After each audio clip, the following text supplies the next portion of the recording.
Vinh chu kan kho bo ra kan hlir kwal ang khwaron dur le mup to me a ai pui pon ri le dur to me a Vinh chu ring mang khe ning kan lo ko me nge so lampang su ruwa asur tan ania chuan he kan chung zon chu ron dur tan mek a chu khopui ri ne aron ri chho mup ani Vinh chu khi hi a tle le nge mo shelawa khochina kan chuanin zan lampanga thli za tle tura chuan an se a khwaron thim le mup to ni tunlai kan kho bo ruak hi mak thei khop mai foreign tan ve tek to te pon yang ei ti hain ron thim le mup a Vinh hi mei ni kwa mei ni som zok mei ni som ania tlai lam darli le mi som panga ni Vinh tu ni mom ei khwa kan chuan le vel ani kan kho bo ruak khwa thim le mup to me a so lampang so son dur tlang chung po so chhum dum tam to khop me a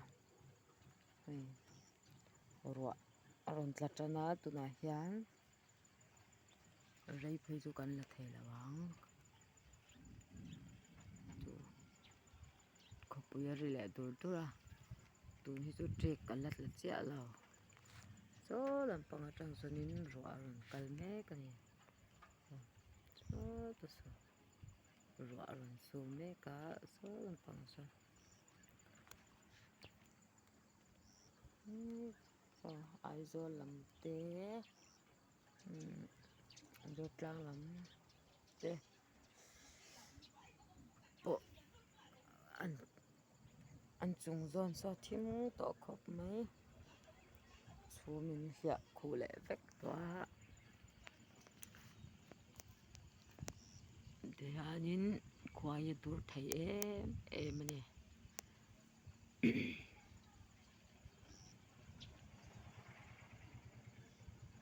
kan tunang kan khua bo ruak hi chu a dawi tai chuan hlo awm ve thei em ani tunang laia phei chuanin inven reng hi ngai a thli te tle thei din hmun reng a ding ania chuwang chuanin ramkal te pawh kan fim khur ngai ni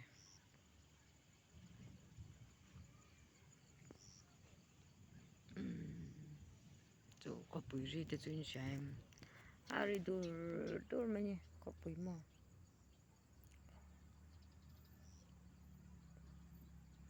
tihianin kan khaw chung zawn hi aron thim le ta em ani an ngei tuah chian pel chuanin rap awm lampang ani maw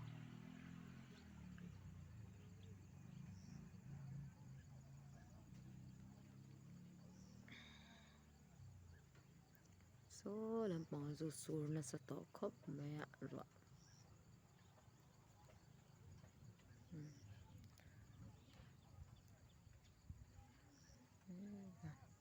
kan du tawk phawt leh mai ang ruah a rawn thleng leh dawn tlet mai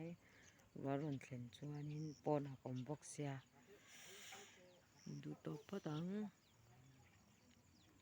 no thlir sak leh vek dawn nia bye bye tlai lam chuai tui ule